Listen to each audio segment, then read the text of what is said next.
Hello and good afternoon, ladies and gentlemen. Welcome to this week's new episode of the Xbox Factor podcast.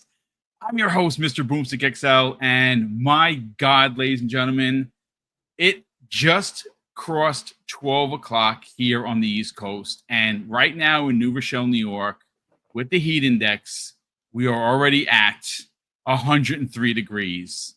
And I can say F this heat and already F this summer because it's just ridiculous. And of course, my brother who's across the way, Crispy Bomb in CT. What's going on, brother? Hot as hell by you as well. How you feeling? I'm feeling good. Air's as thick as it feels like I'm swimming sometimes when I walk Oh yeah, outside. like you're So, breathing underwater potentially. yeah, yeah. So it's great to be here, and yeah, we got a lot to talk about. Yeah, you know what, folks? We do have a lot to get into, and this is going to be a solid 90 minutes. We got to open up some pretty bad news that was reported by Tom Warren of The Verge. We're going to not spend a lot of time on it because there's not much really to say, but we will get into it because it's not good. Second half, well, one of the main topics, of course, is going to be about Gamescom. That was announced yesterday. Gamescom is going to be back.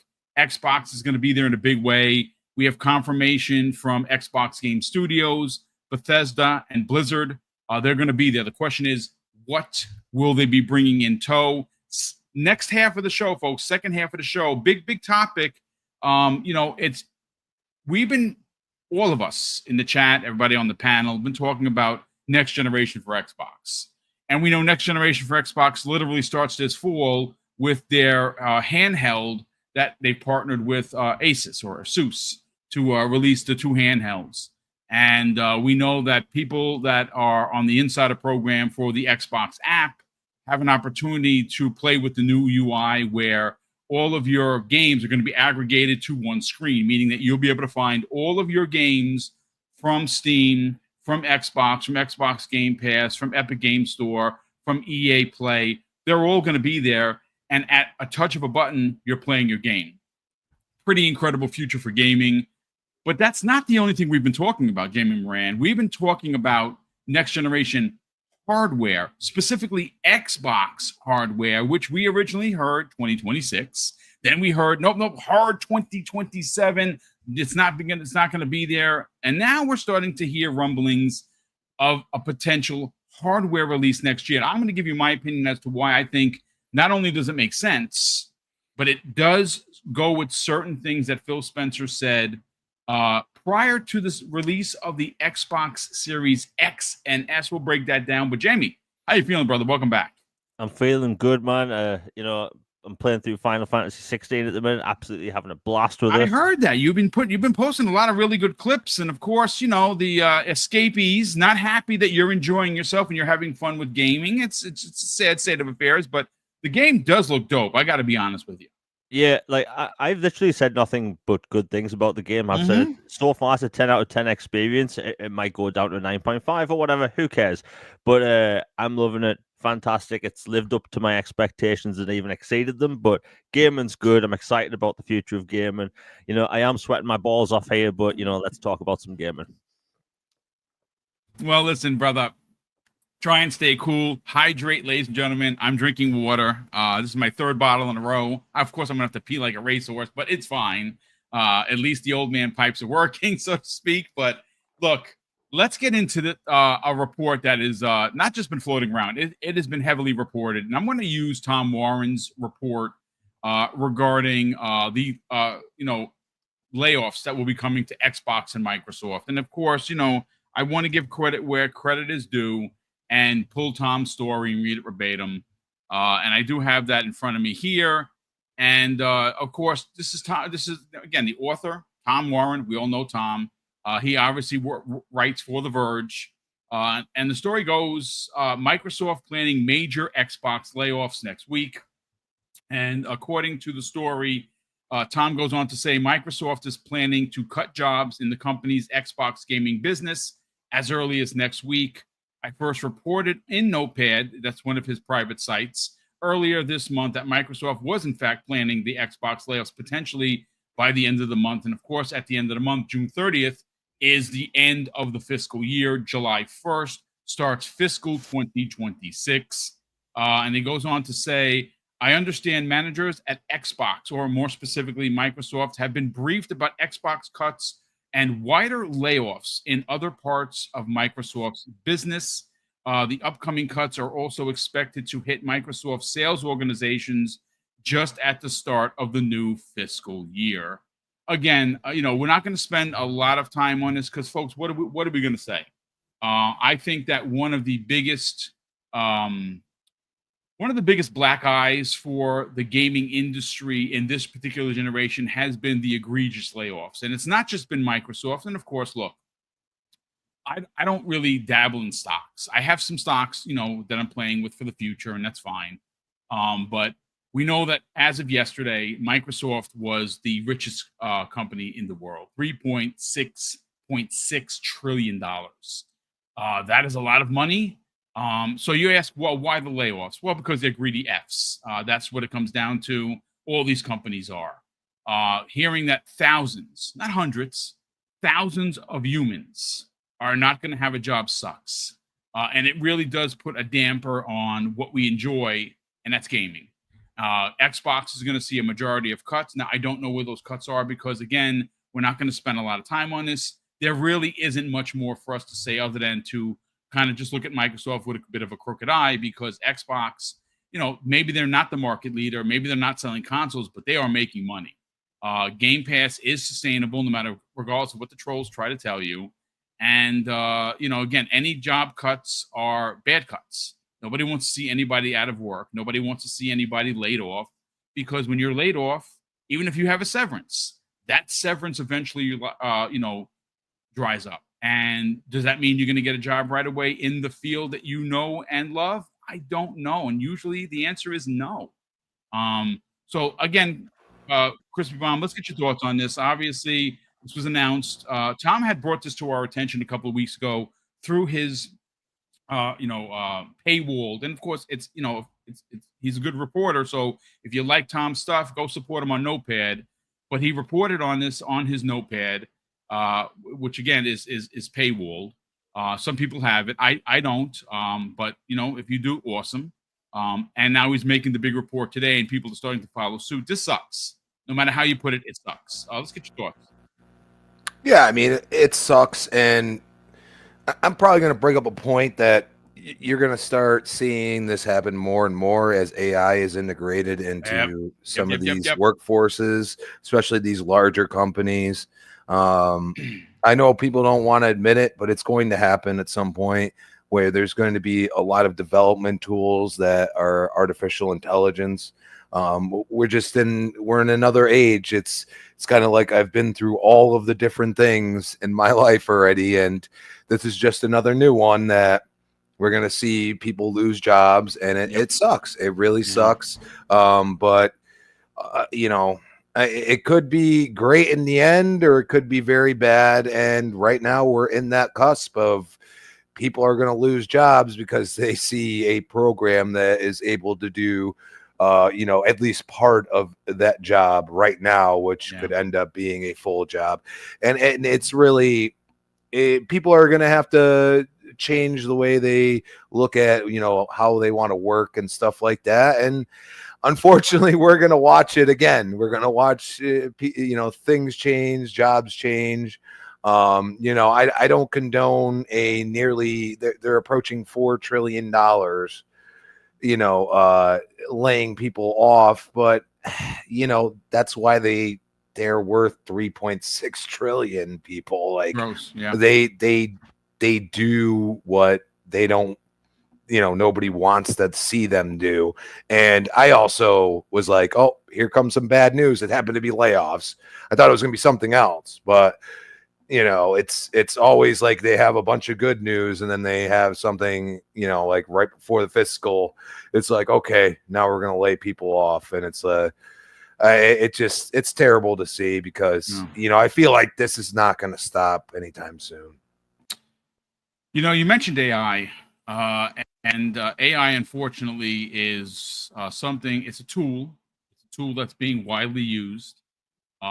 It's being exploited. I don't know how close we are to Judgment Day, because the more we get into AI, the more I keep thinking Skynet's going to happen. I know it's silly, but it's one of those things where a company is going to start looking at, you made mention of it, specific positions that can be done with AI and not have to pay, right? So ultimately, that's where these job cuts come from. I don't know how long it's going to be before they stop. I don't know if they ever will. But Jamie Moran, you know what? While we wait for other people to file in, let's get your thoughts on this. Again, this sucks. Again, I really think that Crispy put it down perfectly, where he talks about a bunch of really good news, and there's been a redonkulous amount of Xbox good news, and well, here it is, the bad news, the rake step, the stepping on your D, whatever pun you want to use, it's just not good. Let's get your thoughts on it, brother. People know I'm an Xbox fan. I'm an Xbox content creator, and even I can say Xbox has this habit of stepping on rakes time and time again. Whenever they've done something good or they have good news, they have a huge lineup of games for the year. Great. They announced several showcases. They have several shadow drops, new titles announced this year to release this year. And, stuff like this happens. And, it's 2 steps forward, 1 step back, however you want to call it. Yeah. It's unfortunate. It's happening all the time. Hopefully Jeff Keighley covers all these layoffs like, he should, not just Microsoft ones. But no, seriously, like it's a shame. Hopefully they all land on the feet. Not much you can say other than it sucks. It's like Crispy said, AI is probably some sort of contributing factor. I would dare say I'd agree. Yeah. You also have to look at ever since the whole Activision Blizzard deal finalized, you've got to wonder like how many different people have the same jobs. That's a big company. They don't need everyone. It sounds awful the way I'm putting it, but it's the reality of these companies. Brother. Like these companies are all about the bottom line, and if they can make a little bit more money by spending less on staff, that's what they do. It's unfortunate, and hopefully they all land on their feet. It's this time of year, some companies we've seen in the past, like lay off a bunch of people right before Christmas. Even in the summer, it's crap as well. It's a shame, really. Yeah, it really is. Again, folks, I felt it necessary. Now, again, no one likes starting out with bad news, but this is a conversation that I, at least here, these men on this panel won't shy away from. It's a reality, and it's a sad one. Again, not the way that you want to open up your shows, but it is breaking news. It's news that needs to be discussed, and of course, at the end of the day, it's just. Like I said, there are a lot of amazing experiences and stories of triumph through smaller developers for this particular generation. I'm not going to go over some of those devs. You know who I'm talking about. Some of your favorite games came from teams of one person. Mine, more specifically, is Vampire Survivors. Pinnacle, one-man team. Yeah, he hired someone to do the music, hired another person to do. So, I mean, after it's all said and done, the guy made a game with like 3 people. And honestly, it's one of my favorite games of the last decade. I think it's a triumph. And as many of those stories exist in this new generation that started in 2020, one of the most egregious and most frustrating and gross things that we could, at least I'm going to remember about this particular generation, is how it treated its workers. The layoffs, more specifically, if you look back to last year had more layoffs in the first 6 months than the prior year's 12 months. And that is disgusting. We talked about it then. We're talking about it now. Again, 15 minutes to open up the show. I think it's a worthy conversation because I think more people need to address that this is a disgusting thing to happen. And what it really does do, at least for me, is any of my godchildren have quite a few, and my nephews and nieces. When they would, they see me playing games, they see me talking about games, and everyone's like, "Oh my God, the game industry! I want to hang out there." No, don't do that. Tyler wants to be a podcaster for now. he's going to aim much higher. My other nephew, Daniel, he wanted to make games, and then he takes a look at the industry. We have conversations, and now he's going to get into engineering because it's a much better job, and it's a more paying job. So again, I think that the more you see of these layoffs, the less likely they're gonna at some point they're gonna have a hard time finding really good talent because they do treat their workers like complete shit. And it's not just Microsoft and Xbox. This is all the companies. They're all disgusting. And it's very unfortunate. But again, folks, the way, not the way you might have wanted us to open up, but well, here we are. And I'm glad that we did take at least 15 minutes to kind of address this because it is a big story. And at the end of the day, thousands more are going to be without a job. And right now, it's very expensive to do anything. And these fine folks are probably going to have about 6 months of padding where they're going to have money. And after that, that's it. Hopefully, the people that are affected do, in fact, find work. But look, let's open up with the first super chat of the day. And this one comes from, well, actually, two. Our good friend, Music72. This is very nice, brother. I super appreciate it. I wasn't even going to mention. I know I mentioned it briefly yesterday. Today is Mrs. Boom and I on our 25th wedding anniversary. So I know there's a lot of people like, what the heck are you doing here? We had a whole day planned. We were going to go out, do some shopping upstate, go to lunch to our favorite restaurant, have a nice dinner from our favorite restaurant. But it's 103 degrees with the heat index, and Mrs. Boom ain't about that heat life. So she's not feeling that good today. She's got a little bit of a migraine, something she's been battling the last couple of weeks. She's a bit under the weather. So she wanted me to do the show because she's like, what are you going to do? Sit and watch me? Go entertain the people, talk about the video games that you know and love, and then we'll hang out afterwards. So yes, thank you. Music72 drops a very generous $5 super chat and says, happy 25th anniversary. Boom. That's very kind of you. We do appreciate it. And yes, we've been married 25 years, together 26. And I got to tell you, I usually post about it on the socials. I usually make a big to-do over it. Kind of wanted to make, keep it a little bit, I didn't do the social thing. I just kept it a little bit private, but I do appreciate that. And that's very kind of everyone. And I've gotten quite a few messages. So thank you to everyone who has messaged me and Mrs. Boom. We do greatly appreciate the very generous, support that we get through the super chats, channel member chats. And of course, just the messages are nice. It's social media could be very difficult. And poor Jamie and I have been through it this week. I actually put out a post. And again, I don't want to, shy away from the conversation of what we're going to hear and talk about. But I finally got my free code for Gears of War Reloaded. Nice. I've been waiting for it. I'm like, I have the game digitally. I have the game physically. Where's my code? And some of the responses like, oh, that's great. Boom. Can't wait to see you on the battlefield. And then some of Jamie, the escapees are now starting to follow me.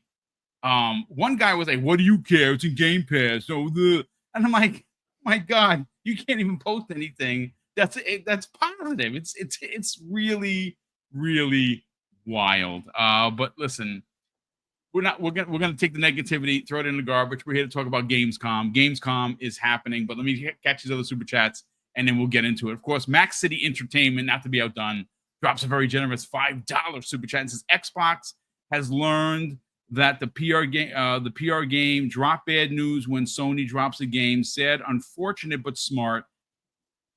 That's interesting. I didn't even think of it from that point of view. Death Stranding, getting really good reviews. I'm very excited for that game. I didn't buy it. And not because I'm a Sony hater. I have a PlayStation 5. I don't have the time, ladies and gentlemen. It's one of those games like I've been playing Keeper's Toll. It's a $5 game. And I needed a bit of a palate cleanser from the big games. I just needed something. I actually restarted because I think I had 10 minutes in the game. Circle of the Moon 2. It's like Castlevania from like 8-bit days. I beat the first one. I'm like, I bought the second one. I never played it. I'm like, oh, I never played this. So now I'm playing it. I just needed a bit of a palate cleanser. I'm just not in the mood to get into anything big. So I know my brother, which by the way, beat, how many times did he actually beat it? He beat Death Stranding on the PlayStation 4, played the updated version on the PS5, beat it there, got the platinum on both, beat it on Xbox, and I think beat it on PC. Like he loves that freaking game, and he just bought two. He's like, I'm so glad I did. So if some people are enjoying it, if you are enjoying it, that's awesome. I'll get it when it comes out on Xbox. Frost in the chat. Frost, first of all, brother, thank you so much for the very generous $10 super chat and says, this ain't much, but happy anniversary, brother. The fact that you're here is enough. And the fact that you even took time and now money out of your wallet to drop, that's very generous of you. $10 is $10 in 2025. So we appreciate the kind words. And of course, the happy anniversary. Frederick Williams drops a very generous $2 super chat and says, happy anniversary, Mr. and Mrs. Boom. We appreciate that very much. But look, let's get right into Gamescom. Now, if there's one thing that I think the panel and the chat will agree, is that this has been an absolute dynamite year for Xbox. It started out in January with the Dev Direct. And again, folks, I mean, depending on whether or not you want to just work with the first 6 months or you want to go back to December or November or October or even September, they've been on a roll with their first party. They've been on a roll with Xbox Game Pass. Obviously, to close out the year in December, Indiana Jones, phenomenal game. I'm actually on my second run through it. I just loved it. I thought it was such a great experience if you are a fan of Indiana Jones. And my God, the work that they did to make that game actually feel and look like an Indiana Jones film is just amazing. But if you want to just keep it tight and just work with the first 6 months, January to where we are in June, man, it has been epic. They've had great showcases. They've had great dev directs. They've had great first party releases, a bunch of shadow drops, amazing titles added to Xbox Game Pass. Well, now we're getting into the second half of the year. July is obviously is next week.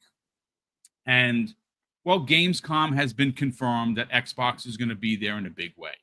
Now, how big? Well, last year they had half of the space.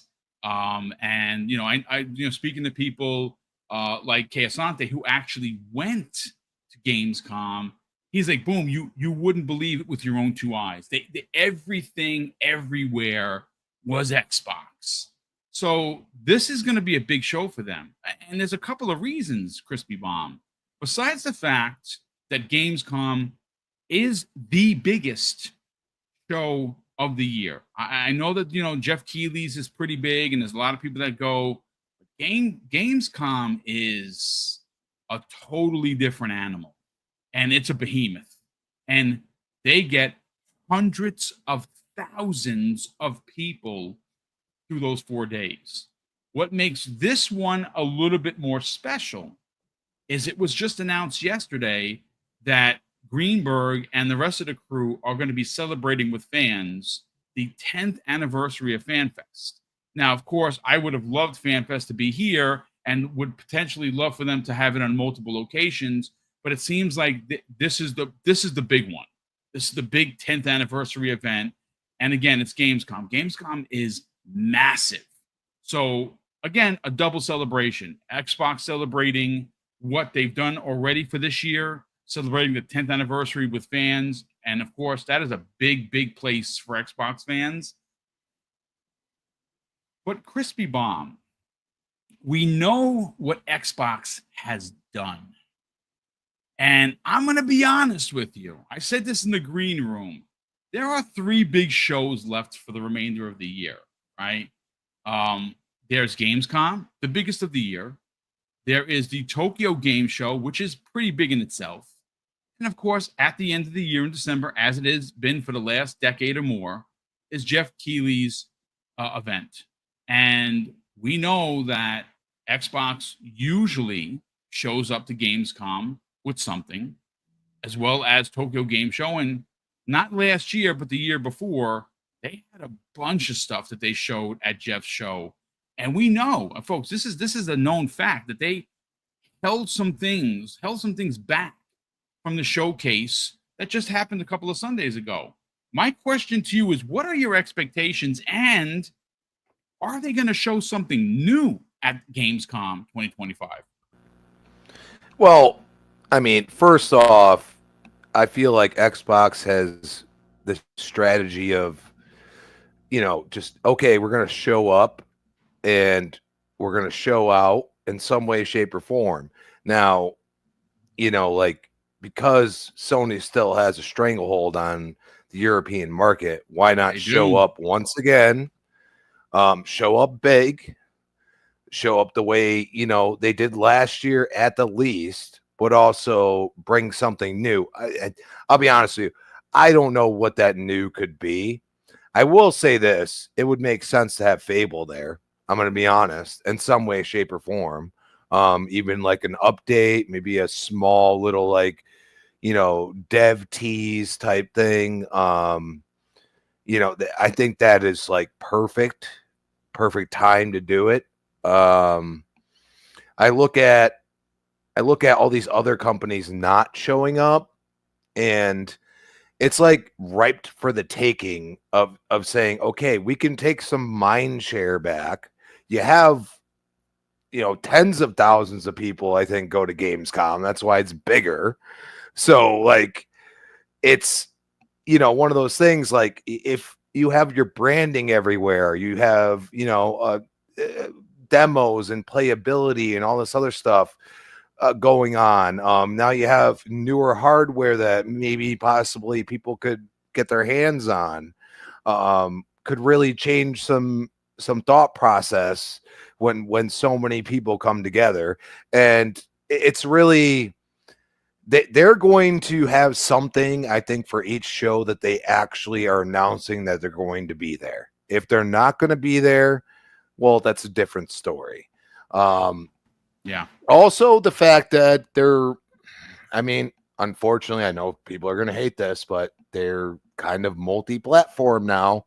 It's, Xbox. Nah, dude, that's a great point of view, brother. Please, you know what I mean? Yes. So, like, could there be a DLC for something that maybe they see a certain number in Europe of that are interested, regardless of platform, in a certain game? They're gonna probably push that because it's just market analytics. It's not that hard. Like, yeah, like, hey, we have an expansion for this or something like that. So I feel like the reason why they're saying, hey, like, here's Xbox Fan Fest across the pond, as we like to call it, and that's where you say, yeah, it's logical. They don't have a lot of stuff going on from Xbox except Gamescom. So why not have a fan fest there? Why not have the fans that are Xbox fans in the, together and talking games and doing all that and experiencing what they want to experience? I fully expect, like, smaller titles to possibly, like, I think Fable, they haven't shown quite as much as they could, and also it seems very well in development. So I think that would hit home very well. And at the end of the day, it's one of those things where I just feel like their strategy is to go where the gamers are, and hopefully word of mouth and everything else can float out. Who knows if you're going to get your hands on some of the new applications that they've done with, this Windows integration and all these other things. Who knows what, like, are they going to have this new Xbox Meta Quest? Are they going to have those there? Like, things like that. So, like, to get hands on and then to get feedback from those people, that's one thing. Like regardless, we had the bad news, but I'll tell you right now, Xbox, they love feedback, and I think the feedback, they'll take what they consider logical into consideration because they've proven it time and again. And I think, the next topic is going to get into, a different realm, but at the same time, they're trying something that nobody's ever done. And they're trying to integrate all of these stores into one thing. And if people get hands-on and have a positive thought process about it and how it works, it is going to help them integrate it, because at the same time, they're going to get feedback that things that people don't like. And I think when you have so many people coming to one event, I think it's going to be something big. Like I really feel like they're saving something for that show, and we should all pay attention to it. Probably when they're going to tell us to pay attention. That's the way they roll. Like, hey, you might want to watch this show. Oh, don't lower expectations. Like, they go through this whole the bipolarness. Like, oh, no, everything. Somebody says one thing, and then we take it into consideration. Then somebody says another, and it's like okay. So you end up in like this middle road where you're like, okay, I'm gonna be like mid. Everything's going to be mid. And then it's like, oh, that was there. Oh, that's nice. Oh, good to see it. So I really feel like they're going to show up where they show up. They're trying to be more marketable outside of the United States. Yeah. You know what I mean? So I think it's definitely smart to be there and to show up big. I mean, it's a great point of view. I actually think that you're onto something. Showing up big, again, if they get there and they bring some of which by the way was officially announced today, and that is the MetaQuest Xbox S3. I didn't get a review kit, and again, I'm not surprised by it. We're still relatively small. Maybe at some point we do get some more subs. When we get to the 25 mark, and they'll consider us to be worthy of sending it. It's fine if we that we didn't. I have the S out of the regular 3. Which the S is a little bit, step behind, but it is Xbox branded. $399.99 comes with a controller, comes with the virtual reality controller, the headset. 3 months of MetaQuest Pass, which is kind of like Game Pass for MetaQuest. I have it. I buy it yearly. It's actually really good. And 3 months of Xbox Game Pass. That both of those 3 month subscription cards do come in the box. And again, folks, if you don't have this headset, you might want to consider picking it up, especially because it's Xbox branded. It does look dope. $399.99. I saw Paris Lily and Tom Warren show off their kits, which it looks really nice. So if you thought about getting into VR and you were waiting on this, $399 is actually not bad, to be quite honest with you. Again, it's slightly underpowered versus the regular MetaQuest 3.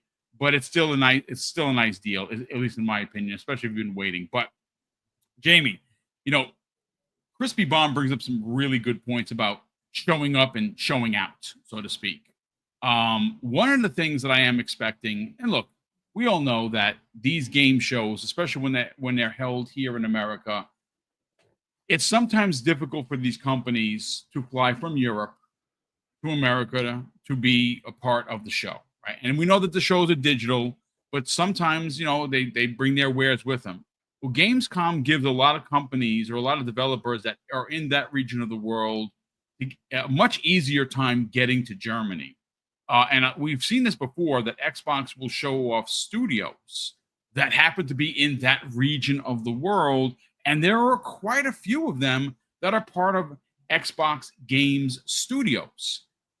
So the question is, do you think that not only are they going to show up and show out, but are they going to bring something that we haven't seen yet? Do you think maybe it's one of these things that were quote unquote held for a later show because there were two? I mean, listen, let's call a spade a spade.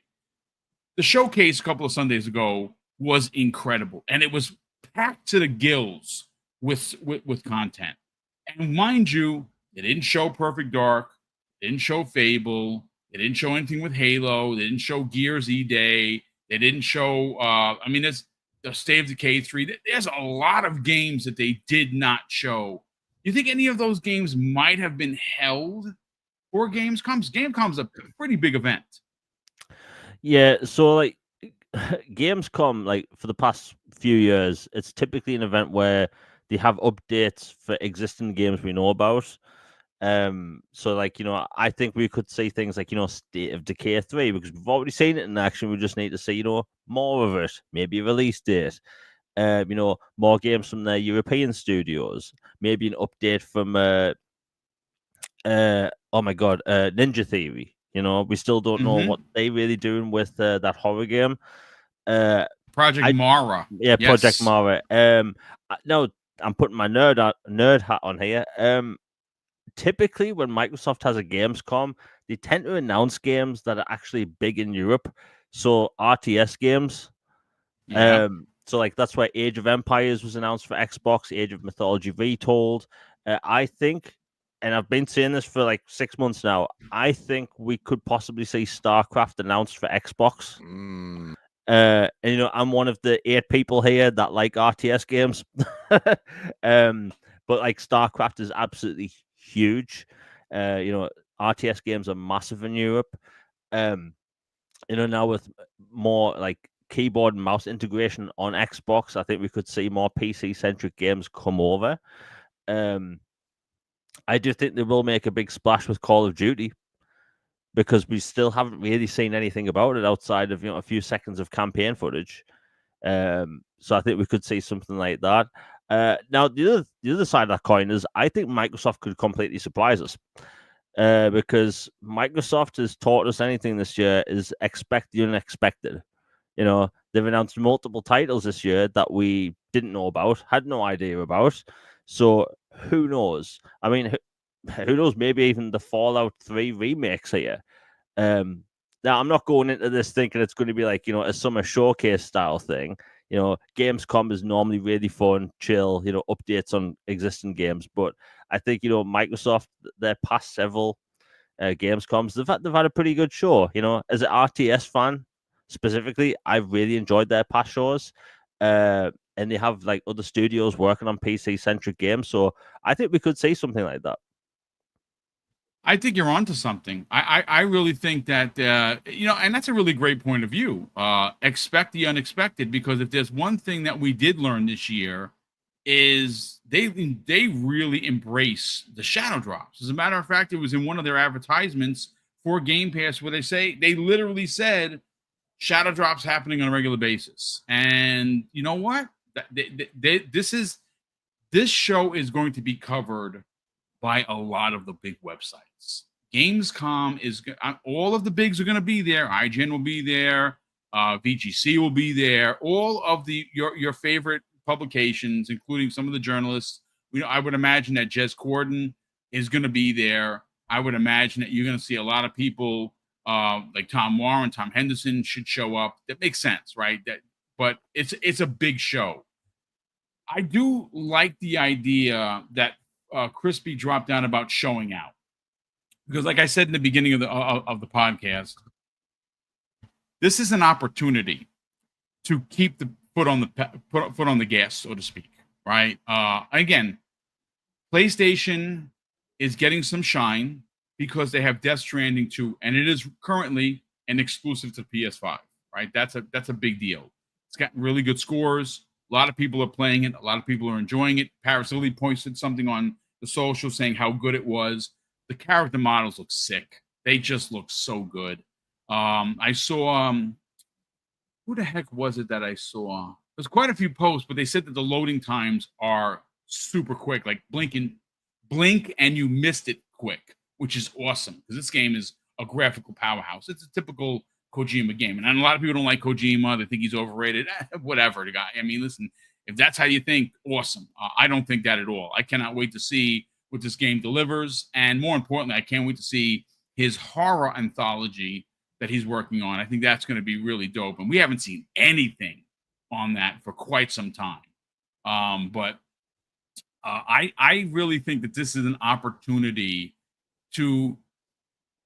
This is going to sound console worry, but keep the boot on the neck of the industry. I'm not just talking about PlayStation. I mean, like Nintendo, their Switch 2 is great. I've been really enjoying it, but it was super light, man. They released with one major first party. That was super light. Donkey Kong, they had the direct last Wednesday. It looks really good, and I cannot wait to play that. I already bought a copy for me and Tyler, so we're in the front door. But I don't know what else they have for the rest of the year. The rumor for Nintendo is that they have a direct happening closer to September, and they might actually have a Mario game, a new 3D Mario game. What that 3D Mario game is, no one knows. PlayStation, we know Ghost of Yotai. At some point, I think they said in July, we're getting like a dev direct from them, like, listen, that game is going to be amazing. It looks astounding. If you like Ghost of Tsushima, you're probably going to like this. But that's it for those guys. We don't know what Xbox has. And again, we have an idea of what's coming. You know, you have Ninja Gaiden 4, you have the next Call of Duty, Black Ops 7. There's one or two other ones that I just forgetting, but there could be a couple of, you know, shadow drops there. Jamie, I like the idea of potentially shadow dropping Fallout 3 remake. I think that would be a really, really good way to kind of just show up and be like, hey folks, here you go. This is the rumor. You heard about it during the court case a couple of years ago. Just like Oblivion, boom, here you go. And a Fallout 3 remake. They'll call it a remaster, but if it's on the same lines as Oblivion, a lot of people are gonna, again, for a lot of people, that's their favorite Fallout. Not me personally. Sorry, Todd Howard. You know, don't get mad at me, but you know, I love that idea. Fallout 3 remake is awesome, but I would much rather Fallout New Vegas remake. Sorry, sorry, Bethesda. But again, I think this is definitely an opportunity to keep the industry at arm's length and let them know that this is just not the same Xbox, ladies and gentlemen. I know that they do some rake stepping. We talked about that to open up the show. And sometimes they do things that are just head scratching. But what they have done for us as fans and more specifically consumers has been incredible. They have really, really dropped a bunch of amazing games and everything in there. Every genre you could imagine is somehow in Xbox Game Pass. There's just nothing to complain about. There just really isn't. You are winning if you are a subscriber.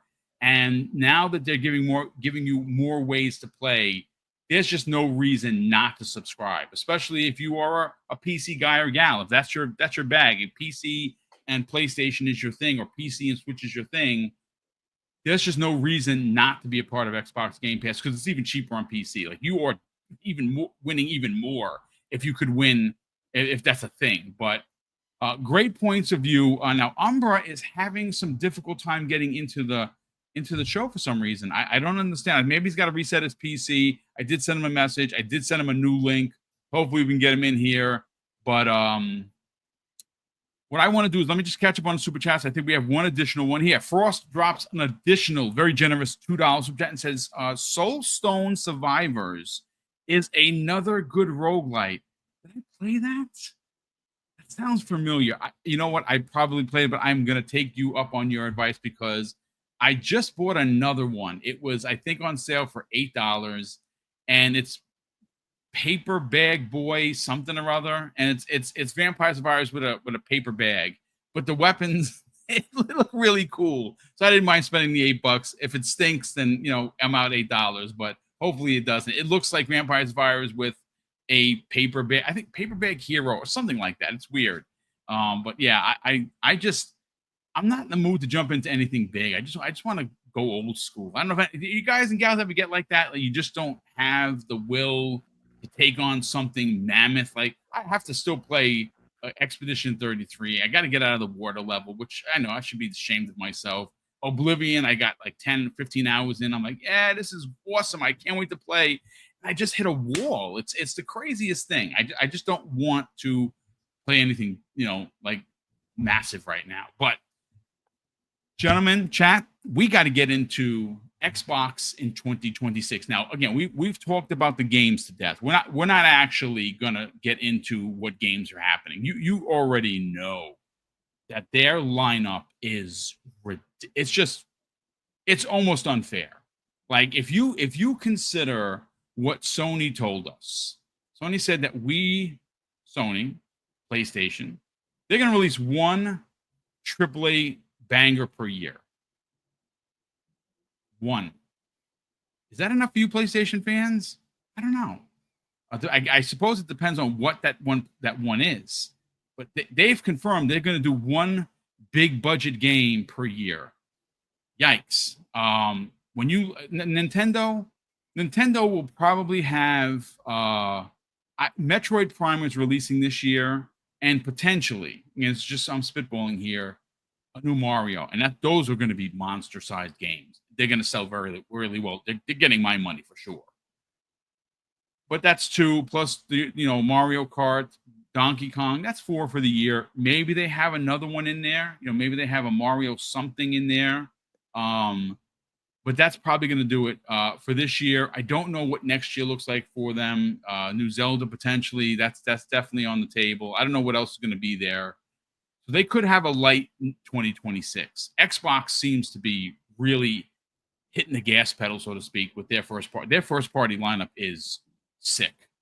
But as much as we've already talked about that, I want to bring everyone's attention to something that Phil Spencer said that was a bit of a heartbreaker for him personally during the 2020 release of the Xbox Series X and S. And that is that they couldn't celebrate the anniversary of the console releasing 20 years prior. And of course, what he wanted to do is he really wanted a Halo game to go with their new console. And that got kind of like deep sixed. We wound up having to wait a year, and the game wasn't ready. The console was ready, the game wasn't ready. Whose fault is that? Well, that's management. We've talked about that to death. 343 was in a really bad space. We have not seen anything from them. We've heard some rumors, but next year, Crispy, is the 25th anniversary of Xbox. But on that 25th anniversary, they will be celebrating the 25th anniversary of Halo Combat Evolved, and more specifically, Master Chief, right? This is going to be a big year. It's going to be a big year for them because Gears of War is celebrating their 20th anniversary. And we're getting a new Gears game, Gears of War E-Day. We are rumored to be getting the next, well, not the next installment in Halo, the remake of Halo Combat Evolved in Unreal Engine 5, built brand new from the ground up. It's going to look new. It's going to play new, but it's going to be the old story that we know and love. And again, you're getting a new Forza. Forza Horizon 6 is supposed to be announced, and we know that it's coming next year because Phil Spencer said so, on top of a bunch of other games. And I mean, maybe this is just some fanboy dreaming, ladies and gentlemen. Maybe it's not. Crispy, what better way to celebrate the Trinity, the 3 pillars that literally make Xbox Game Studios what it is, what it was, and what it will be in the future, and that is Gears, Halo, Forza. Those 3 games, we're getting a new one of each of the Trinity, the 3 pillars that keep Xbox afloat. And I think that it almost would be unjustified not to have a new console. Now, if the console isn't ready, that's one thing. But they've been making some moves. I mean, look, when fall happens and this new handheld that they partnered with Asus to release the fall. Again, the rumor is October. When that happens in the fall, the official aggregated Xbox UI is going to be available for this thing, meaning that what they wanted or what's rumored to be happening in Xbox consoles next generation is going to be available 14 to 16 months before a potential release of a new console, right? And I think it does line up really well with maybe making the announcement at the Game Awards, right? They did that in 2019, 2020, a new console came out. They shocked the world. They can shock the world again, close out the year in a big way by showing out or showing up big at the Game Awards with hardware in tow. Now, is that hardware a Series X and S? No, I don't think so. I think that you're going to get the box under the TV and potentially a handheld. That's my thoughts. And we did hear, right, this was the rumor to start the 2025 campaign, that they were looking towards 2026. And then that somehow changed a bit. And now we heard, well, no, not till 2027. And then the rumor started to fly around where it could, in fact, have a console release next year. And I just think it's too perfect not to have new hardware. If you are releasing the trinity, the three pillars that make up Xbox, how effing amazing would it be on the same day? Because I would imagine that Halo Combat Evolved remake, whatever they want to call it, is going to release 11/15/26. Right? That's obviously the 25th anniversary of that particular franchise and the platform.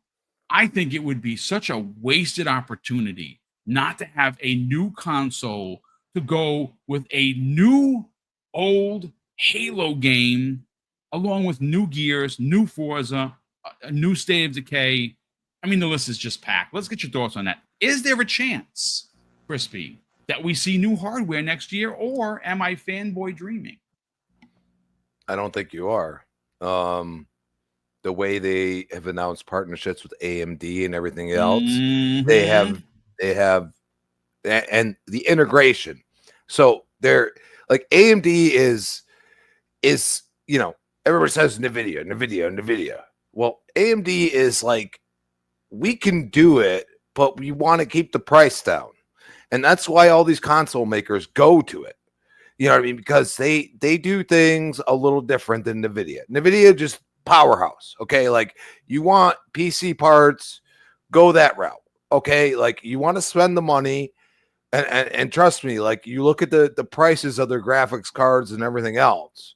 Because I've had to try to help my stepson, like, understand that, like, some things are not equal. And for what he wants is not the same from what I want. And for their partnership, and I'm going to be honest with you, like, a lot of people ignore this, but that AI integration into the Asus, the X Asus, that one is a full-on partnership to make that chip for that AI part, because they wanted to be able to run the graphics and everything else and add textures on the handle, like, on the whim. You boot up the game, you're going to have what you should have. They're working on that. They're also showing you that they're saying, okay, we're going to be a storefront as well. We are going to make something new, something that you have never actually understood, especially if you're a console gamer. And I mean, you could argue the numbers, but I would say there's a good 20 million people, at least on the Xbox side, that they don't mess with the PC Game Pass. They don't touch the PC at all. And you say to all of these companies that could come in, Ubisoft, Steam, everything else, hey, look, you have a player base you've never been able to touch. Let us help you in coding this and allowing it to come together into one storefront. And then your developers that only have released on Steam, for example, have this extra 20 million people there. Okay? That, might be one person, because there's a lot of games on Steam that are just one person or two people. You know what I mean? Like some small little team that just makes something that is funny or just gravitating towards. And nobody else on, that plays console like ourselves, I don't know about it until Xbox gives the okay. Yes. You know what I mean? So you look at this, and this is where, like, like, the beginning of the show is this, but the end of the show is, what are the possibilities? Because the possibilities are that you're getting people like myself and Boom that don't want to boot up a PC, and allowing them to play games that are quirky, not like, not a huge amount of data or anything else. I've watched my stepson play some super weird games. Okay. Like, but isn't that the Game Pass model already? Like, we have all kinds of weird games. You know what I mean? Like, games that you would never even boot up, but somebody does. Okay. So why not integrate that and say, yeah, you know what? Like, as long as it can run on the console that they make, Why not have it happen? And I think the partnership with AMD is them saying, look, like they gave us the best price. Let's be logical. They're a company. But at the same time, they're working too tightly together. And then you see the Meta Quest thing, and it leaked and it's almost like they make sure everybody cool with it. Okay. Now it's actually happening. Potentially. It's one of those things. So I feel like, and this is where I'm going to go back to a couple weeks ago or last week, something like that. We're looking at Xbox saying, okay, you know what? Let's not focus on that handheld. Asus has done a great job. Let's let them do their thing. We can build a great hardware in partnership with AMD and using like a multifaceted chipset that involves us and them. There's probably going to be a very high priced. I'm going to say the Series X version of the next console would be $800. Okay. Yep. But you can, and here's where I say, this is how you actually get people to look at Xbox. You can play Steam games on there. And then people will be like, well, shit. Like, I've never played some of these PC games. Why not allow, like, how are you going to do that? And then the integration, which they just released, yesterday? So, like, it's insider program, by the way, people, on the PC side of Game Pass or Xbox app, whatever you want to call it. But they are looking at things completely different. How do you become undeniable? You're going to release your own hardware. You allow your partners to do some of the work because they're technically third party or second party now because they put the Xbox brand on it. But you allow them to make the actual hardware and then use software back end it and work on the software. That's why that handheld has been shelved. And I think Xbox itself is entirely working on the console itself now. And maybe there's a handheld down the road, but they're kind of looking at it like the VR. Yeah. Which they went to Meta. Does anybody remember when they partnered with Facebook Meta? Does anybody remember? This is what was happening. Like I look at it now and I'm reading through the tea leaves and I'm like, these guys are playing a different game. Okay. And I'm gonna tell you right now, Sony's in shambles right now. Yeah. Okay. Nintendo is even looking at that Asus and like, oh man, we got problems. Because you're going to be able to play games that you can't play on Nintendo right now. And of course, Xbox can be like, okay, like we'll try to port it. If they don't allow it, that's on them. They don't care. They want to sell wherever they can sell any of their games. So really, like, how logical is it to not have 25th anniversary console, Halo, 20th anniversary of Gears, all in the same year? Why not go all the way? Like, I'm talking like 10 AAA bangers type all the way. And you can include Call of Duty in that and stuff like that. But actually think about that. Okay? You named off 4 games right off rip. Okay? You got State of Decay and wherever. Fable, wherever. Like, imagine that, the onslaught. And I look at it and I say, yeah, I mean, I could see Phil. This is my swan song. Mic drop. Walk away. Like, he could retire the January 1st of 27. I'm done.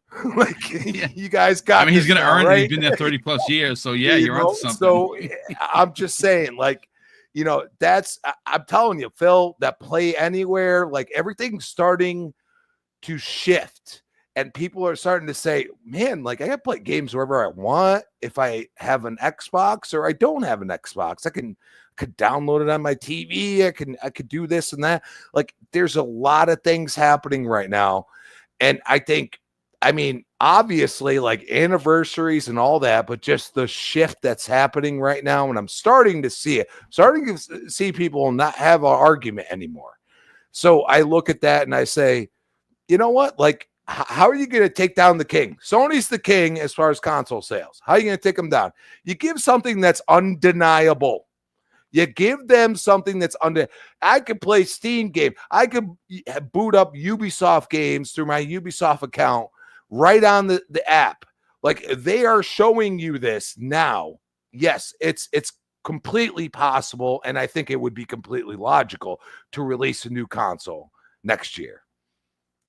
I mean, it's a great point of view. And you brought up the handheld. And one thing, talking with people like Paris Lee, who's in the chat, Paris and I have conversations. So Paris, thanks so much for popping in, brother. Paris says the next Xbox will be an open platform. So regardless of Steam or Epic are already installed, you'll have the ability to add any PC storefront to the device. This is something that's widely known. I don't know why he has to, he had to say that. Maybe somebody in the chat was challenging him.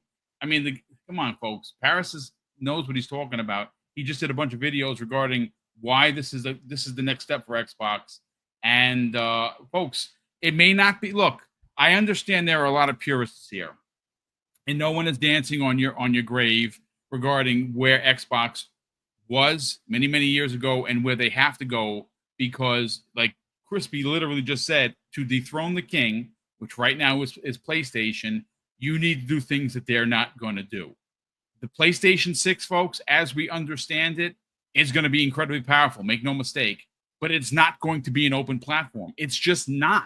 They would have to reset everything that they're doing from being the traditional Sony that and maybe you love that traditional Sony. Maybe you feel that, well, you know what, they have to have their exclusives. That's why I have Sony.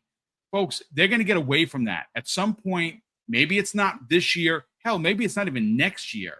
But at some point, Sony's going to stop leaving money on the table, meaning that they're going to release day and date on at least PC. Xbox, I don't think so. Switch, I don't know. PC, for sure. You're going to get a dual release because they are literally leaving money on the table. They're going to have to change. They want to survive. They're going to have to change. They cannot base all of their monies on hardware sales, which doesn't make as much money as you think it does. But you know what? Getting back to what Crispy said, we have heard, and I have heard some things behind the scenes, some stuff I won't talk about, and some things I'll just make mention of now, that they made this partnership with Asus, and maybe this partnership, along with them and some others that have not been named yet, maybe that's why they're holding off their own handheld hardware, because of course what they don't want to do is make this partnership and then hurt their partners. So Jamie, if they're not releasing their handheld to, let's say, 27, right? That was another rumor. It makes sense that they could be ready to at least drop the hardware next year, because again, I think Crispy does really put this whole package together. What better way to take on the king, and that is Sony right now, than releasing as many first-party games as they're going to have in 2026, the Trinity, the three pillars that make up what Xbox is, Gears, Halo, and Forza. They're all getting a new game. A 25th anniversary console would fit perfectly with that. And if they're not doing a dual release, meaning your handheld and your console, because the handheld has been shoved to the side to allow their partners to get some air and breathe and sell their hardware, it does really open the door for, hey, we only got one release to make. There's still 6 months of this year, right? There is still a total of 11 months from the start of January 1st to November 15th, 2026. I mean, I'm no mathematician, ladies and gentlemen, but that's 17 plus months of room to get the hardware ready. And if they have the universal UI launching in the fall on these handhelds, I would imagine that this is just tip of spear. This universal UI that's going to give you the aggregated all of your games in one place thing is going to be what they use on the big boy console, right?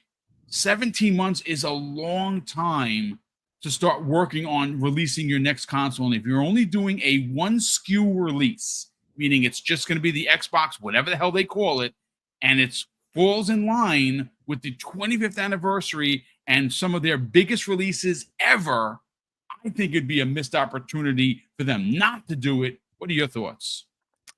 I have a lot to unpack here. Please, this is a conversational podcast. Take your time, kind sir. I've gone back and forth against my own opinion with this. So, like, when the whole Activision FTC thing leaks and we heard that Microsoft was planning their next console for 2026, I used to think, that makes sense. Looks like they really want to get ahead of Sony by a year, maybe even 2. We don't know.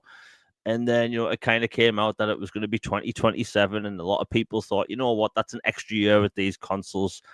Microsoft didn't do a mid-gen refresh this time. I honestly think 2026 is reasonable. I think we got so used to long generations with the 360 and the PS3 that 6 years might seem pretty short to some people. But the truth is, that's how long console generations used to be, 5 or 6 years. And now, like, I kind of do lean towards the 2026 thing, and not because of the games thing. Like, don't get me wrong. Like, I think, if Halo, Gears, Forza, and Fable all launch next year, that's a bloody good year. But I think, them timing all these releases with a new console seems extremely unrealistic. But Microsoft, like, the past several months, they've surprised everyone time and time again. Microsoft started off this generation, and I love the Xbox Series X. I think it's a fantastic console, but they launched it without any launch titles, right? They had no first-party software at all, and people at Microsoft felt that. And I think this time around, they really want to have launch titles. Like, let's say hypothetically they get ahead of Sony by a year. You're gonna have Halo, Forza, Gears, Fable, possibly Elder Scrolls 6, which would be a game changer. It's Modern Warfare 4 next year, which would be huge. So I think, if Microsoft want to go at that angle, it could really pay off for them. Because remember, when the 360 came out first, like, people didn't know whether it was going to be huge or not, and then it did, because that's where you went to play Call of Duty, because it looked better and all this stuff. And I think this time around, maybe Microsoft wants to do the same, because people will complain all the time about the multi-platform stuff every single day and never shut up about it. But the truth is, like, if you're in the Xbox ecosystem, there's tens of millions, literally tens of millions of fans out there with built-in libraries. We're still getting games, and people act like there's going to be this third-party exodus from the platform, even though it hasn't happened yet, but they keep claiming it's going to happen. But Microsoft wouldn't invest billions into a next-generation platform, because for people that don't know, that's how much these platforms cost to R&D, right? Billions with a B. So, like, Microsoft putting all their eggs in this basket of, gaming, like, of course console's going to, like, get pushed forward. Now, I said this last week on my channel. I think I said it on your channel as well. Like, my theory for the longest time is that, next generation, there isn't going to be a Series S style console. I think they're going to have the main box and a handheld, right? I will not deviate from this thought, right? But when we heard, from Jez Corden that the pushing off the handheld to the side, it got me thinking, look at the Switch 2, right? The Switch 2 is, I'm not entirely sure of the US price. Is it $449? Yeah, $449 for the one without the game, $499 with Mario Kart World. Okay, so, like, my theory is that I think maybe they want to wait an extra year to get the price down, because, like, I think a fancy, cool Xbox first-party handheld would be really cool, but, like, how much is that going to cost? Like, it's going to cost a lot of money, 5, 6, 7, $800, $900, right? I think if they wait an extra year, maybe a year and a half, that's when they do their first party native handheld, where it'll play all of your games natively, which is great. That's something I'd want. So, like, I can completely see them launching the next generation platform next November with a slate of first party games and upgrades, and push it that way. I think it will be interesting to see because Microsoft didn't do a mid-gen refresh this time around Good point, because dude. they didn't need to. A lot of people like before this generation started, myself and a lot of people were like, we don't need one this time around. Nobody's selling 4K TVs. The games aren't any more 4K than they were before, right? So like, we're good with the consoles we've got. I've never looked at a game on Xbox Series X and thought, wow, that's blurry. Not once. So I can completely see this happening. And people keep talking about the PC storefront thing. You have to realize how many people are really going to use that, right? It's a big deal. Don't get me wrong. I think there's going to be a lot of people that use that. Me, I'll download a bunch of old ass Star Trek games from GOG and have a good day, right? But I think that's a very small part of the market. It's going to be cool that you're going to have all your games across from Steam, GOG, Epic, all in one box. But I think people are wanting a next generation console with launch titles, because remember this generation, boom, we had no Halo. Halo was going to be the launch title, Halo Infinite, and when that got pushed back, what people were looking towards, Assassin's Creed Valhalla and these other third party games. It wasn't good enough. And they couldn't help it. The games needed delaying. They marketed the platform with Forza Motorsport, which didn't come out till 2023. So they need to advertise a new platform, not just with its feature set of upgrades, and all that stuff. They need to advertise a new platform with new games, which they haven't done in a long time. Because remember even when the One X came out in 2017, even though that was a mid-generation refresh, people were complaining that there were no launch titles by the first party. Yeah. Right?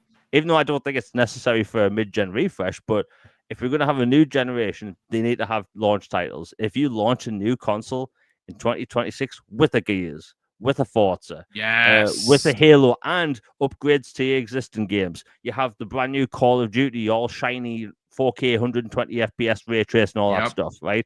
That is a successful holiday, because Microsoft, they've needed this for a long time, and it looks like the stars are aligning for next year. And if it works, it's going to be successful. Whether people complain and cry constantly about multi-platform titles or not, it won't matter. They'll have a successful holiday, because Sony's going to be an extra year, even if it's just 1 year difference, right? Look at all the hype PlayStation had since the PlayStation 5 Pro came out, right? There weren't really any first-party titles taking advantage of the thing day one, new ones. There's Death Stranding 2 that's out now, and that's that's owned by Kojima, but it looks great and all that stuff. But that's a mid-generation refresh. And plus, this generation, remember, we were all stuck in the house. There wasn't a conventional E3. We didn't even have a conventional launch, right? This generation started in a weird place, and we had no launch titles in a pandemic, stuck in the house. So, next year, Microsoft can capitalize on all this, have a bloody good time. I will say this, and I've said this for the past 5 years, and I hope Microsoft listens. Call the next generation Xbox 6. Right? End the naming convention. People are dumb, right? They'll get over it. Slap a number on the end, not a Roman numeral, not a word. Don't call it the Xbox Series X2 XXX, the return of Xander Cage. None of that crap, right? Call it Xbox 6. People will be like, where's the Xbox 5? Who cares? There wasn't an iPhone 9. There wasn't a Windows 9. There wasn't an iOS 18 through 25, right? Sorry, 19 through 25. People will get over it. Slap a number on the box, and then when you get your handheld out, call it the Xbox 6 Go. Boom. Success. Well, I mean, listen, great points all around. I think you do line up with everything that I had to say, everything that Crispy Bomb had to say. I really think that there's something to be said about having your legacy IP launch with a new console. And again, folks, I know this is probably a lot of fanboy dreaming. This because what let me just paint a quick picture before we read the last super chats to get everyone out of here. Okay. The way that I could see this happening is something that you would see in a movie, you'd see it in a book, you'd read it in the book. It's story time, right? You have, which I believe to be the comeback kid, and I think that's Xbox. Yes, they are currently not the market leader. Does that make them any less relevant? Well, maybe for some, sure. But they have done things since 2017 that are not typical of what normal business happens at PlayStation and Switch, right? And Nintendo. Those are very traditional companies. Xbox couldn't win against the way that they did business, so they had to change the game, so to speak. And they started in summer of 2017 with Xbox Game Pass. And they were called lunatics for doing it, that it was unsustainable, nobody was going to buy into it, and nearly 40 million players and subscribers later, well, here we are. Then, of course, they started failing in trying to sell hardware. People were just not buying the hardware. Why? Well, because they allowed for you to play your games anywhere. And of course, the big move to Steam, to the PC day and date, a lot of people didn't like that. That happened with Quantum Break, and we've seen it grow and grow and grow. And now you're seeing games released on PlayStation.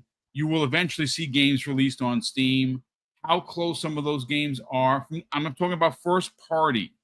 I'm talking about like games like Fable. It's Fable a day and date on PlayStation 5. I don't know. Is Perfect Dark? I don't know. Is State of Decay 3? Your guess is as good as mine. But they're doing things and continue to do things that are outside of what normal business practices happen with Nintendo and PlayStation. And getting back to why I really think next year is not a pinnacle year for them. I think that they have an opportunity to take over market leadership. Here's why, folks. And gentlemen, if you guys want to pop in after my spiel, by all means pop in. They are releasing a slew of first party games. And I'm talking every one of the games releasing next year is a banger in one way or another. There's no other way to put it. Their game release list is ridiculous. If you can get a console, a next generation console that is unlike anything that's released before it, you're going to get people to invest in this because, again, this is not console war. This is just walk with me on this, folks.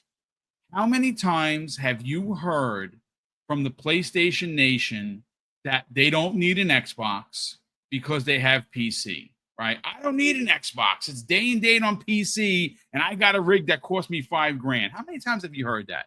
A ridiculous amount of times. Well, we're at a point where if next year, again, walk with me on this, folks.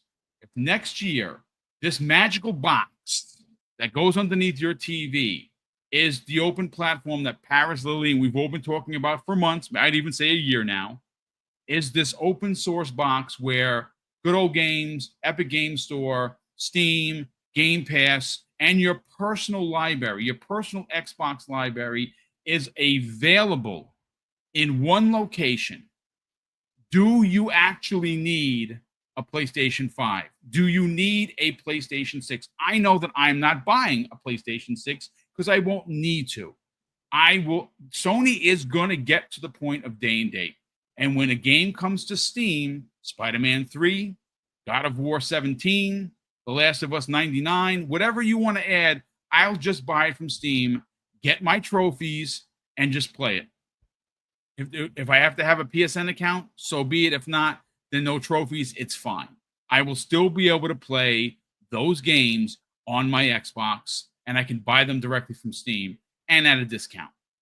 So what better way to take a jump start on the market leader, which is currently Sony, and beat them? What happened, Crispy Bomb, when the Xbox 360 released a year ahead of the PlayStation 3. What happened? They took over market leadership and they never looked back. And the only reason why Sony outpaced them in sales is because the PlayStation 3 was sold well after the Xbox 360 stopped being sold. And they moved to the Xbox One.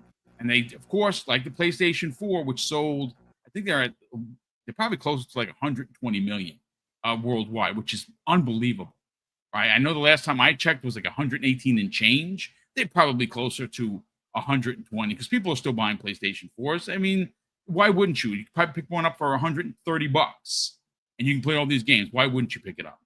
But again, I really think that the chat's been on fire. The panel has been on fire. I think we've pretty much laid down why it makes perfect sense to release this console. I think the pressure of not having a dual SKU release, meaning that there will not be a handheld potentially next year, it will be just the hardware. That makes perfect sense. And I think it really does open the door for a release next year because the universal UI is being used right now in the preview program and will be widely available this fall. If they get that working and they keep innovating until the console releases next year, that's all they have to do is work on power.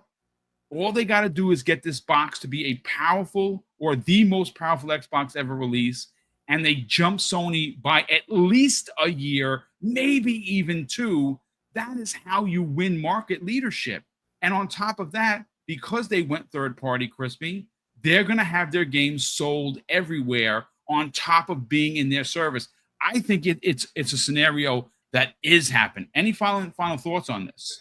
Well, I just want to say that I understand everybody's thinking the dual SKU is not going to happen, but I wouldn't put it past. And here's why. That's fair. They look at these bigger companies that are releasing cell phones and such, and they see, I mean, there's 3, 4 SKUs on some of these phones, everything else. Mm-hmm. I feel like a dual SKU thought process, hey, you're not going to have as much power, but you're going to be able to still do the same things, is quite possibility. You know, it's one of the conundrums that I think, like, especially Nintendo has right now, is that, you know, they release one SKU and that's it. And it's worked for them for years, but we're in a different age and they waited a long time. So I look at Xbox at first, everybody's like, oh, Series S is holding it back. But you see some games that run better on the Series S. Now, I always go back to the CPU, not GPU, because y'all remember everybody's like, oh, the GPU is not that big, but the CPU has more, you know, megahertz and all that stuff. And I'm like, okay, like I don't understand. Like now I wish I bought a Series S with my Series X so I could have that up in the you know, the room and you know, my girlfriend could play because she don't care about graphics. She don't care about that. So I wouldn't put that out of the realm. I would say that maybe their mid-gen refresh is actually a dockable handheld like Nintendo, but also has the power in between there because they're trying to wait for the all of the technology to come into fruition, including that AI part, which, like we started the show, could be bad for at least people that work in the gaming industry. Okay. But if you really look at it, it could be like for gamers, something new and innovative because it's going to run games. I mean, I'm sorry. I've seen too many people do the Mario Kart comparisons, and I'm like, the latter one looks better than the new one. I'm just going to leave it at that. And I'm going to tell you that I see a lot of PC centric channels because I watch a lot of YouTube. I look at all different aspects, and they are super excited if Steam is integrated. Like they might actually get a different demographic to say, you know what? I can throw that under my TV. I'm used to paying $5,000 for a rig. Why not pay $800 to have that under my actual TV instead of a monitor? And I could play it or somebody else could play it. I think that's where they're going, and I think we're going to see a shift in thought process, even from developers, that says we need to be multi-platform. And if you really look at it, like Square is slowly doing it, and there's so many other companies that have been doing it slowly, but Microsoft is at the cusp of doing something ridiculous. And if they actually pull it off, I think we're going to look back on next year, not necessarily this year, but next year, launch lineup, everything else. And if they are a year ahead of PlayStation is going to be sweating. You know what I mean? Like we are today. Yep. Okay. So I look at that and I say, let it happen. I want to see what happens. I don't know if it's going to be good or not, but let's go. Great points of view, Jamie Moran. Before we get to outros, any final thoughts into what I put down? Because I do think that again, from storybook time, it seems perfect. And if you are going to take over market leadership, you do it in a pointed system. You just then they're not going to go and chop the head off of the king and just take over, right? Console sales, they failed, but they're winning because they decided that the third party way of selling their wares is working. We've seen it. We've seen it happen on Sony. It's working on PC. Will it work on Switch? It potentially will. If you add everything we've already talked about, it does seem likely that they do a console release next year, especially if it's one SKU. Now, granted, Crispy did bring up a good idea about this, rumored, and it's been rumored for a while, that the next handheld is going to be this dockable Switch-like device. Maybe it's not a full-on handheld. Maybe it's a Series S type of situation where it is lesser in power, but it's powerful enough to run games like Fable, like Stave Decay, like Halo, like Gears. Any final thoughts before we get on out of here? I mean, I think the handheld thing would make more sense more than anything, because you look at the Series S and it's a powerful little box. It's very capable. More developers need to optimize for the thing, and they can and they should. Like if it's a handheld instead of a Series S style box, I think they have even more of a reason to optimize for it, because I think there's a legit need, should I say, for portable gaming right now. More than ever before. People have been wanting a portable Xbox for a long time. And of course, why wouldn't it be dockable? All you need is a USB-C on there, and pop it into any USB-C dock, and boom, you're done.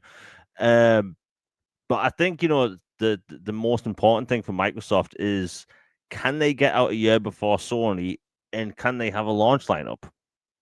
Because, like I said a few minutes ago, like them not having a launch lineup this generation hurt them, because they've had this perception of Xbox has no games thing for years, and it does stem from the last generation where they had next to no first party studios before they built up first party studios in like 2018 onwards.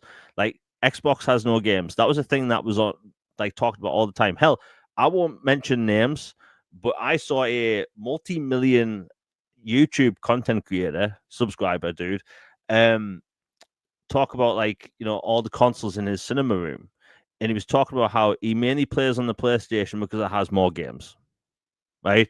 And that it costs more and all this stuff, right?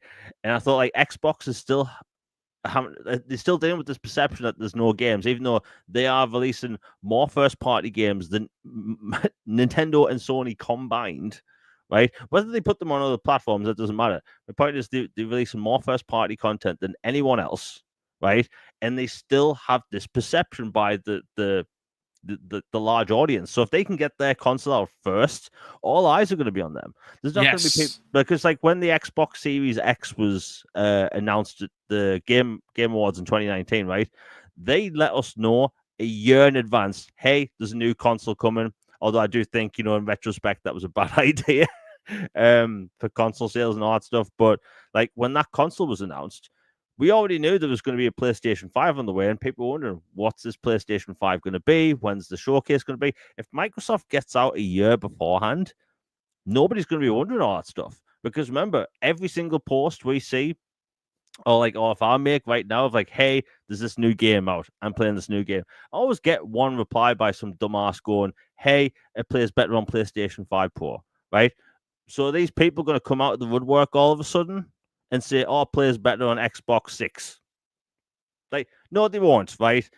Because the shoe's going to be on the other foot. We've seen time and time again, every single time Microsoft has the most powerful platform, everyone stops talking about power all of a sudden. Frame rates don't matter. Resolution doesn't matter. Hey, I want my games to look like they run on a Game Boy Color all of a sudden, right? Because nobody cares, right? Power doesn't matter. Graphics don't matter, but let's celebrate a more powerful Switch. People are hypocrites. Yeah. I think that, Microsoft, they get out a year ahead of everyone else. Literally everyone can shut up because nobody's going to be going out on social media saying, hey, where's my PlayStation 5 Pro update? When they're talking about next gen stuff, because that's going to be the only console out at that point in the next generation. So like the most important thing for Microsoft next year is, if they do release a console next year, is have a first party lineup and market the hell out of this. Like no stepping on rakes, no confusing with messaging, nothing. Just show the box, show the games. That's it. They can go into all the PC stuff and like a developer direct and all that stuff because, that's for a slightly different market. But if they want mass appeal for a new generation console, they have to show people games because that's all people care about. Every time we tune into a summer showcase, yes, it's cool seeing little bits of hardware, but it's the games we're there for. And Microsoft didn't have it this generation. That Xbox Series X, brilliant console, no launch party titles, launch first party titles. That's all they have to do. Great points of view from everybody. First of all, we have 1,236 people watching across X, one person on Twitch. Hello, Twitch viewer. And, of course, YouTube. Mrs. Boom and I are always amazed by the growth. Even though, like I said, people are watching, like right now, over 800 people on X, which is awesome. Again, I would love to get at least half of those 800 that are watching that may not be subscribed to subscribe to the channel. Again, folks, we've gotten some pretty good gains the last couple of weeks, and we are incredibly appreciative of it. Again, we hit 16K. We're getting closer to 16.1. We should be there hopefully by end of the weekend. And now we're hunting for 17K. And like I said, honestly, the more subs we get isn't something that we tout. You never hear me talking about sub count. I just don't. What it does ultimately is get this channel into the door of a lot of these play days. Now, granted, we didn't try this year, so I can't take away anything from IGN or Jeff. Gatekeeping. We honestly didn't try. I think we have. I mean, by the time next year happens, maybe even by the end of this year, we'll have over 8 million views in 8 years. We've done a lot of work on this channel, and I know that it's legit because YouTube is the one that tells us this. Like they send us the stats and they're like, hey, this is how many views you have. Congratulations, you're up, 12% over last year. Whatever the numbers are, their number crazy. But when we get subs, people unfortunately don't go into the really finite points of the channel. They'll look at your sub count and say, okay, he's at 16K. Is it enough to get me in the door? Usually, yes. But we're trying to get to that, magical 25. It's going to take us a couple years to get there. I'd love to get there tomorrow. I really would. But that's not going to happen with us because we're grassroots. We're mom and pop. So if you're not already subscribed and you enjoy the conversation, please consider subscribing. If you are watching on Twitter, hit the button, go into YouTube, and just give me a sub. We would be incredibly grateful for it. Let me just catch up on these super chats. First of all, Frost dropped a $2 super chat. I just bought Soulstone. I didn't know that it existed. Holy shit, that game looks amazing. That's what I'm playing. Man, that is I love those games. Vampire Survivor ruined my life. We also have Do UK Now the Broke Boy Insider drops a very generous $5 super chat and says, boom, a new Teenage Mutant Ninja Turtles game, Splinter's Fate, dropped today. I bought it this morning. I already bought it when it was originally an exclusive to the Switch. Game is like Hades with the turtles. That if you like Hades, you're probably going to really like this game. It has all the original turtles, our turtles. If you're an 80s kid, Casey Jones is there. A few other. It's awesome. It does get ridiculously hard. Again, if you are a fan of Hades, you will love this game. It's called Teenage Mutant Ninja Turtle TMNT Splinter's Fate. So check it out. It's I think Will said it's $24 on Xbox. It's a Game Pass special. I heard you say you like those types of games. I do. I really enjoyed Hades. I just hated dying. And I died a lot. So I don't know. I may go back to Hades before Hades 2 comes out. And Hades 2, which, by the way, is a Switch 2 exclusive. So I'll be buying that as well. Ultron Quake drops a very generous $5 super chat and says, boom, I spent 55 hours into Final Fantasy 16 so far, and I'm loving it. So glad Square Enix is multi-platform now. Next purchase from Xbox. I mean, you never know. They're working close to them. I don't know if Xbox needs to purchase them, but if they did, it would be a big, big step to a larger purchase. Maybe Sega. That's the one I'm going for. Our generous friend from Hawaii, Nino Vastek, says, mahalo, Mrs. Boom and Boom, for the best podcast on YouTube. That's very kind of you to say. Mahalo to you, and of course, aloha to you and your family. He says, always the best panels, great discussion, and the chat is amazing. Xbox stays winning. Gaming is life. Appreciate this community. Yeah, I mean, listen, brother. Again, great sentiments across the board. We appreciate you here every day, hanging out with us. And yeah, this community, specifically the Double Barrel gaming community, is just amazing. People come here and they hang out, and that's all thanks to Lito Papa. Like his work is tireless. He's here every day, and he doesn't say much, right? He says hello. He quietly bans people that have come here to be troublemakers, and I love him for it, and I cannot thank him enough for keeping this chat the way it is, because this chat is amazing. We also have a Do UK Now, the Broke Boy Insider drops an additional very generous $2 super chat and says the new Teenage Mutant Turtle game is $24 on Xbox, $17 on Switch. Yeah, I think I paid $25 when it came. I bought it the day it came out on Switch. I played it. It's really good. It's a really good game, just hard as hell. Michael Mooney drops a very generous £5 super chat. Michael, nice to see you, brother. Thanks so much for the generosity. He says next Xbox, the X6 included in Xbox Game Pass Ultimate mic drop. Yeah, I mean, I like the X6. I like that. That's a really good name. I think we just gave away $1 million idea. God damn it. Michael, hopefully they sign you up and give you profits from that. Just Bring It 90 drops a very generous $8 super chat. So thank you so much for the generosity. Just Bring It 90. It's great to see you here. He says next Xbox will get rid of the paid online. 90% are on Ultimate. Steam won't require it, so they need to get rid of the incentives buying on the Xbox store. Brother, I'm telling you something right now. That's brilliant. If next generation, besides the console, besides Game Pass, besides first party, besides aggregated libraries, they go out and they announce that you don't have to pay for online using this new Xbox.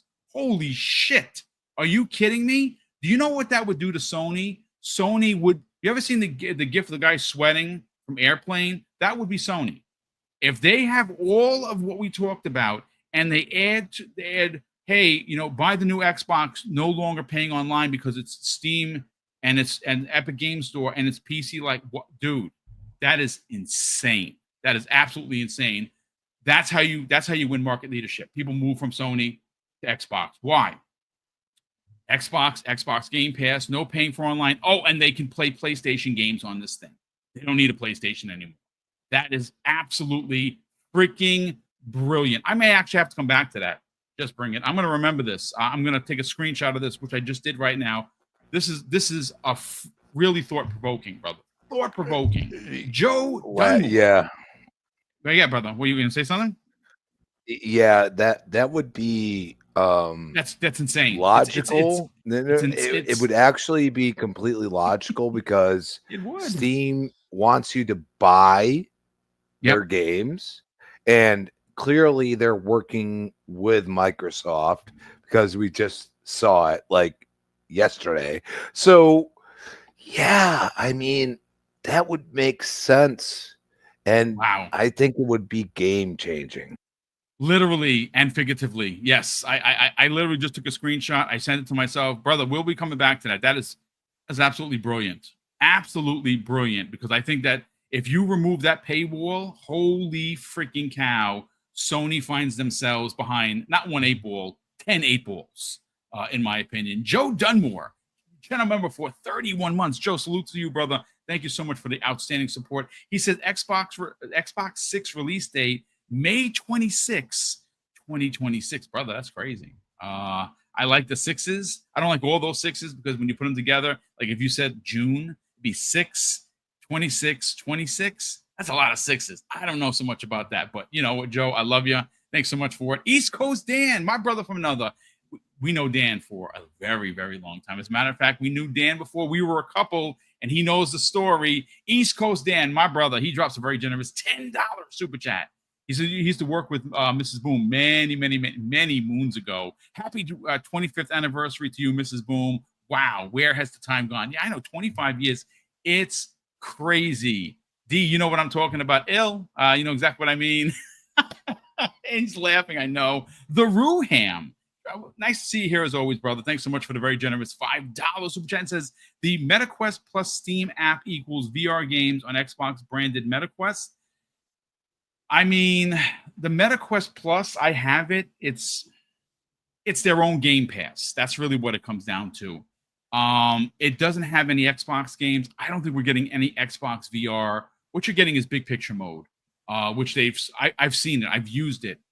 It's pretty intense. But again, as great as the screen is, I don't like. I like sitting on my couch, which I was doing because I'm not going to stand up. I'm going to wind up throwing up all over the place. But you're going to get big screen mode. You're not going to get any VR. It would be cool if there was some sort of VR thing. I don't think we are. But brother, thank you so much for the generous $5 super chat. And lastly, our good friend Will the Broke Boy Insider drops an additional $5 super chat. He says, do you think Xbox will get a cut of a game purchased on Steam with the new PC hybrid console or working some sort of a financial I think that they're working closely with Steam. If it's an Xbox, see, I don't think. Okay, so the way I think it's going to work is if it's an Xbox game on Steam, they get 30%. I think if it's a Steam game that's bought on Steam using, the Xbox, I don't think that there would be any real justification because Steam is being. I think there's something they're working something. Steam is being allowed to be on this hardware, a part of their software, and I think that just having that is enough for them. But I think that if it's a first party, if it's an Xbox game, they get the 30%. If it's from a developer that only released on Steam that had been like 3 guys in the garage, Steam gets the money from that. I don't think Xbox would get anything. But gentlemen, ladies, thank you so much for hanging out. Thank you for all the well wishes for our 25th wedding anniversary. Mrs. Boom and I are incredibly grateful by so many messages that we've gotten. Honestly, that means the world to us. Celebrating with you guys and gals here today, doing the show. I'm gonna go hang out with Mrs. Boom. We're gonna go get some lunch and chill for the rest of the day. Hopefully, her migraine has gone away. I have not talked to her since I started the show, but Crispy Bomb, let's sell the brand, brother. Where could people find you on social media to get that crispy truth? What else you got going on, brother? Well, I just want to say happy silver anniversary. I believe that's what it's called. Yes. Gold is 50. At Crispy Bomb on Twitter, Crispy Bomb 20X, Crispy Bomb 28 on Xbox. You could find me where I show up. Whereas anywhere you want, sir. You have the key to the front door. You just show up. That's what family does. This is my brother, ladies and gentlemen. We're brothers. Yeah, no, we haven't technically met yet, but yeah, you're coming to my wedding. I'm just telling you. I'll be there. the fact is that I do like interjection, and I always challenge people to obviously, like, hey, you want me on your show and you have a different opinion, go for it, because at this point we are in a gaming new age again, and we're just getting the small little leaves of the actual tree that is going to come from it. And I could be wrong, but right now it's looking pretty good. So, just follow me on X, and I'll play games with you. You just got to hit me up. I mean, whether it be on X or Xbox itself, like I a lot of people say all these things, and I'm like, you haven't hit me up, so why are you being an a-hole? It's one of those good old social media, love and hate, as we like to call it. I saw something that Mike Tyson posted the other day, and let me see if I have it here. Yeah, this is what Mike Tyson had to say, and I love it. I showed this to Mrs. Boom. She was laughing. He says, social media made y'all way too comfortable with disrespecting people and not getting punched in the face for it. Thank you, Iron Mike, because there are a lot of cowards that say things that would never have the balls to say that to your face because they're keyboard cowards. But listen, appreciate you being here as always. Shout out to Mike Tyson. Iron Mike, that's what you do. You punch people in the face when they need it. I love it. The Elusive Gamer, Jamie Moran, ladies and gentlemen, has a show happening 6 p.m. Eastern Standard Time today. Of course, it is the new episode of the All Things Xbox podcast. I would imagine, Jamie, you have a lot to cover. You, of course, and Logan Meyer do an amazing job each and every Tuesday afternoon. Sell the brand, brother. Where can people subscribe to the Elusive Gamer YouTube channel? But more importantly, follow you guys on social media. Yeah, thanks, Boom. It's always a pleasure. And happy anniversary, man. Thank you, kind sir. Appreciate that very much. So yeah, my YouTube channel is The Elusive Gamer. I'm a pro Xbox content creator. No fanboy stuff. The chat's always great there. All Things Xbox podcast is at 6 p.m. Eastern on Tuesdays. It's going to be fun tonight. I'll be honest, I'm going to glaze Final Fantasy 16 a lot because that game is phenomenal. Probably going to be talking about, the possibility of when Death Stranding 2 will come to Xbox, next-gen Xbox stuff and all that stuff. And I'm sure I'll pop off again about Splinter Cell because I'm angry at Ubisoft. But that's a weekly occurrence at this point. And so, that's the Elusive Gamer YouTube channel. And my Twitter is Jamie Moran UK, where it's exclusively gaming and jokes. Well, thank you, gentlemen, for being here. Of course, thank you, chat, for hanging out with us on this very, very hot Tuesday afternoon. Enjoy gaming wherever you enjoy gaming. I bought 4 games today, which is not unusual. I buy a lot of games. I have like 1,500 games on Xbox. I find myself, at least these days, playing smaller titles, get in, get out, because I don't have the time as much as I'd love to. I didn't request a review copy of Death Stranding because I could have gotten it, but I'm just not going to play it. I just don't have the time. I'm going to go live vicariously through my brother, who's going to enjoy it and send me some of his footage. But ladies and gentlemen, thank you so much for all of the happy 25th wedding anniversary wishes from you, from me, Mrs. Boom. We do greatly appreciate it. A big thank you to all of the super chats, the channel member chats. Actually, we had another one pop in here from Big Mad Mo. Great to see you here. He says salute to you, brother. He's been a channel member for 38 months, brother. That is incredible generosity. Thank you so much for that. Salute to you and the fam, as always. And of course, folks, we're going to close the show with something that's incredibly important to me. Hopefully, one day, ladies and gentlemen, be important to you. And that's something that my dad told us when we were kids, and he would say, Craig, treat others how you want to be treated. And also, it doesn't cost anything to be nice. You live by those rules, son. I can guarantee you're going to have an awesome day. So take care, everyone. And we'll see you next week on the newest episode of the Xbox Factor Podcast.